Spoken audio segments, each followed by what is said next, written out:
वाहिगुरू जी का खालसा, वाहिगुरू जी की फतेह।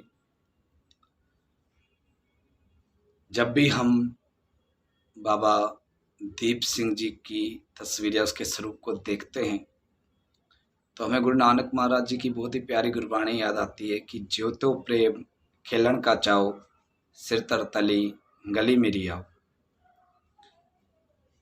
पूरा हिंदुस्तान शहीद बाबा दीप सिंह जी को जानता है कि किस तरह मैदान जंग में बाबा दीप सिंह जी ने अपनी ताकत जौहर दिखाया और दुश्मनों के होश उड़ा दिए। जब गुरु गोविंद सिंह महाराज जी के समय में बाबा दीप सिंह जी के पिताजी बाबा दीप सिंह जी को लेकर अनंतपुर साहिब आए और गुरु गोविंद सिंह महाराज जी से बेनती की कि मेरे बच्चे को आप अपने पास रखे, इससे शस्त्र विद्या गुरबाणी आप इनको सिखाएं, तैयार करें। तब गुरु गोविंद सिंह महाराज जी के नेतृत्व में शहीद बाबा दीप सिंह जी की मैं बात कर रहा हूँ कि गुरु गोविंद सिंह महाराज जी के नेतृत्व में बाबा दीप सिंह जी ने शस्त्र विद्या गुरबाणी बंदूक तोप सब चलाना सीखे और इतना सीखा कि हर चीज़ में वो माहिर हो चुके थे। बड़े बड़े योद्धाओं में उनका नाम शुमार होने लग गया। समा बीता तो उनके पिताजी एक बार फिर आए अनंतपुर साहिब और गुरु गोविंद सिंह महाराज जी से अनुरोध किया कि आप आज्ञा दें, मैं अपने बच्चे को कुछ समय के लिए ले जाना चाहता हूं अपने गांव। तो गुरु गोविंद सिंह महाराज जी ने उन्हें आज्ञा दे दी और वे अपने बेटे को लेके गांव आ गए। बाबा दीप सिंह जी अपने गांव आकर भी वहां के बच्चों को शस्त्र विद्या और गुरबाणी विद्या देने लगे। जब समा बीता, बाबा दीप सिंह जी अपने गांव में थे, तब यह घटना घटित हुई गुरु गोविंद सिंह महाराज जी के साथ, जब औरंगजेब ने और वजीर खान ने मिलकर योजना बनाई कि कैसे भी गुरु गोविंद सिंह महाराज जी को ख़त्म करना है। तो उन्होंने हमला किया। आनंदपुर साहिब से लेके सरहंद से चमकौरगढ़ी का सारा कुछ डेटा जब बाबा दीप सिंह जी को पहुंचा कि किस तरीके से इन कुछ ही दिनों में गुरु गोविंद सिंह महाराज जी का परिवार शहीदी प्राप्त कर गया है, तो बाबा दीप सिंह जी को बहुत दुख हुआ। उन्होंने सोचा कि मुझे पहले क्यों नहीं पता लगे, क्योंकि पहले संचार का सिस्टम नहीं था, संदेश या मैसेज पहुंचाने का कोई सिस्टम नहीं था, इसलिए वो बात पहुंचते पहुंचते काफ़ी देर हो चुकी थी। लेकिन बाबा दीप सिंह जी को बहुत इस चीज़ का मलाल था। खैर समा आगे बदला, जैसे जैसे जिन जिन पापियों ने हरमंदिर साहब पे अटैक किया, आखिर वो बचा नहीं। तब अहमद शाह अब्दाली को किसी ने कहा कि आप हिंदुस्तान पे कब्जा तभी कर सकते हो जब आप सिखों को मारोगे, और सिखों को कैसे मार सकते हो। अब उनने पूछा कि भाई कैसे मार सकते हैं। कह रहे जी ये तो सिख कौम ऐसी है, इनके गुरुओं ने एक सरोवर ऐसा तैयार किया है कि अगर इनको काट भी दो तो वहाँ पे पहुँचते स्नान करने के बाद फिर से जुड़ जाते हैं। तब अहमद शाह अब्दाली ने कहा कि मैं वो सरोवर ही नहीं रहने दूंगा। उन्होंने अपने जो उनके खास बंदे थे, तैमूर, अयान और जहान, उनको भेजा और कहा कि आप तीनों जाओ, मुझे ये सिख नाम सुनना बिल्कुल पसंद नहीं है और जो मेरे बीच में आए उसे ख़त्म कर दो, मुझे एक भी सिख जिंदा नहीं चाहिए। तब तीनों ने मिलकर योजना बनाई और हरमंदिर साहब पे अटैक किया। जब बाबा दीप सिंह जी को ये पता चला कि हरमंदिर साहब पे अटैक होने वाला है, वो अपनी सेना तैयार करके 4000 लोगों को तैयार करके अपने साथ हरमंदिर साहब लेकर पहुंचे। उन 4000 में ज़्यादा से ज़्यादा तो आधी संख्या में किसान लोग थे जो किरत करके कमा के खाते थे, जिनको शस्त्र पकड़ना तक नहीं आता था। लेकिन अपने गुरु घर को बचाना, शस्त्र चलाना आता हो चाहे ना हो, लेकिन उनके पास जिगरा था टक्कर लेने का। जब वहाँ पे बाबा दीप सिंह जी पहुँचे, उन्होंने एक लकीर खींची कि जिस जिस जो जो ये चाहता है कि हम अपने गुरु के लिए, अपने गुरु घर के लिए शहादत देने के लिए आए हैं और हम अपने गुरु घर को कुछ भी नहीं होने देंगे, वो इस लकीर को पार करें। और जो चाहते हैं कि भाई हमें मरने से डर लगता है या कुछ भी, वो घर जा सकते हैं। जितने जने भी आए थे सब ने वो लकीर पार की और कहा कि हम सब बाबा जी आपके साथ हैं और हम गुरु घर को कुछ नहीं होने देंगे। जब पहला हमला जहान खान ने किया, क्योंकि इनकी टुकड़ियों में ये बटे हुए थे, 20-20 हज़ार की सैनिक, यानी कि 4,000 लोगों के सामने 60,000, 20-20 हज़ार की अलग टुकड़ियां बना के ये चल पड़े थे। तो जहान खान सबसे पहले पहुंच चुका था। जहान खान जब पहुंचा तो काफ़ी तगड़ा वहाँ पे युद्ध हुआ और उस युद्ध में बाबा दीप सिंह जी की जो है जीत हुई। उन्होंने हरमंदिर साहिब पर उनको भटकने तक भी नहीं दिया, करीब तक आने नहीं दिया।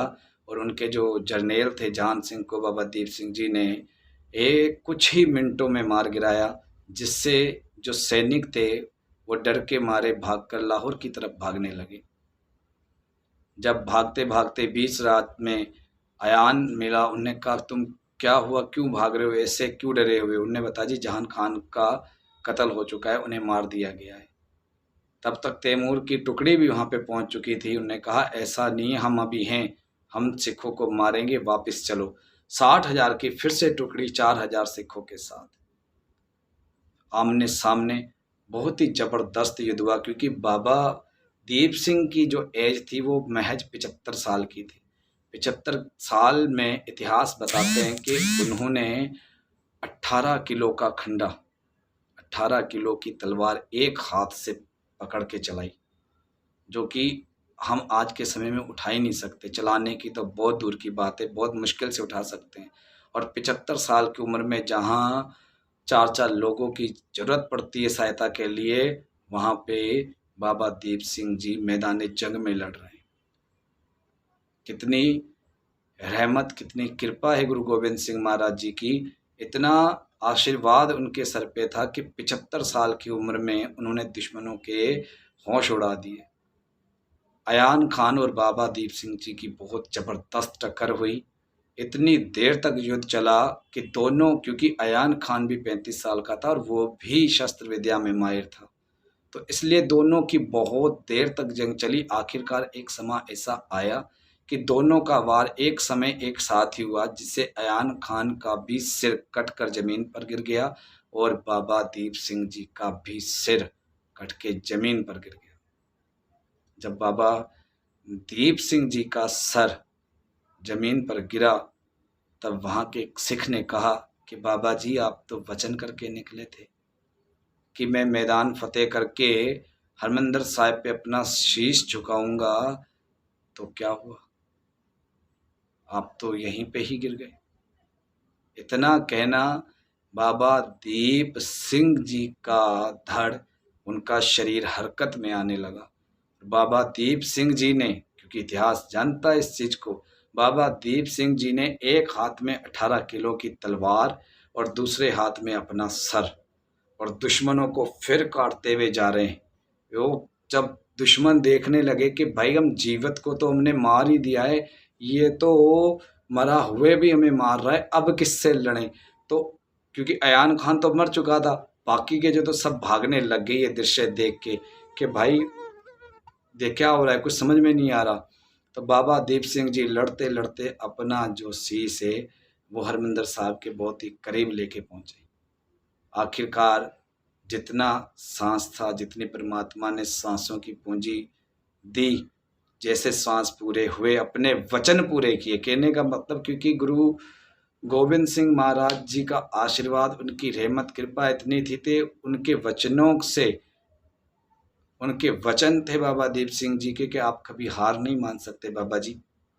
क्योंकि बाबा जी संबोधित करते थे गुरु गोविंद सिंह महाराज जी, तो बाबा दीप सिंह जी के वचन कैसे खाली जा सकते हैं। उन्होंने अपना वचन पूरा करने के लिए अपना शीश अपने हाथों में लेके दुश्मनों के साथ लड़ाई की, और शीश को लेकर वो हरमंदिर साहब से कुछ ही दूरी पर वहाँ पे आके उनके जो है सांस टूटा, दम छोड़ा, और वहाँ पे बाबा दीप सिंह जी जो है शहीदी प्राप्त कर गए, जिसकी याद में हरमंदिर साहिब से कुछ ही दूरी पर शहीदां वाले गुरुद्वारा जो कि बाबा दीप सिंह जी के नाम से सुशोभित है। धन्य बाबा दीप सिंह जी, जो 75 साल की उम्र में भी 75 साल की उम्र में भी अपने गुरु घर के लिए लड़े, दुश्मनों को कब्जा नहीं करने दिया। तो जो दूसरे लोग हरमंदिर साहब पे अटैक करने की सोचते हैं या मंशा रखते हैं, तो फिर सिख कौम उनका क्या करेगी। और इतिहास गवाह है कि जिसने भी हरमंदिर साहब पे अटैक किया है उसका हाल बहुत ही बुरा हुआ है, क्योंकि सिख कौम, मैं आपको पहले ही बता चुका हूँ कि अपने आप में एक बहुत ताकतवर कौम है। इस कौम को ना ही छेड़ा जाए तो बेहतर है, क्योंकि ये साथ भी देती है और पूरे शिद्दत से, अगर ये साथ देते हैं तो पूरी शिद्दत से, नफरत करते हैं तो भी शिद्दत से, पार्शलिटी भेदभाव नहीं रखते। आप प्यार दोगे प्यार लोगे, नफरत दोगे नफरत लोगे। तो ये तो डिपेंड उन लोगों पे करता है। ऐसा नहीं है कि बहुत से लोग हैं जो श्रद्धा रखते हैं गुरुद्वारों पे वगैरह, उनसे प्यार भी बना हुआ है। बात मैं कर रहा हूँ कि जिन्होंने अपनी गंदी सोच रखी है हरमंदिर साहिब के प्रति, उनका हश्र बिल्कुल वैसा ही हुआ है जैसे अयान खान हो, चाहे तैमूर, चाहे जहान, चाहे अब्दाली, चाहे इंदिरा गांधी, चाहे कोई भी हो, जिन्होंने भी गंदी नज़र रखी है उनका सिर्फ एक ही अंजाम है, वो है मौत। तो सिखों के ऊपर एक अलग ही कृपा रही है गुरु नानक और गुरु गोविंद सिंह महाराज जी की। ऐसे थे बाबा दीप सिंह जी, जो सिर कटने के बाद भी दुश्मनों को हरमंदिर साहिब तक पहुंचने नहीं दिया। वाहिगुरु जी का खालसा, वाहिगुरु जी की फतेह।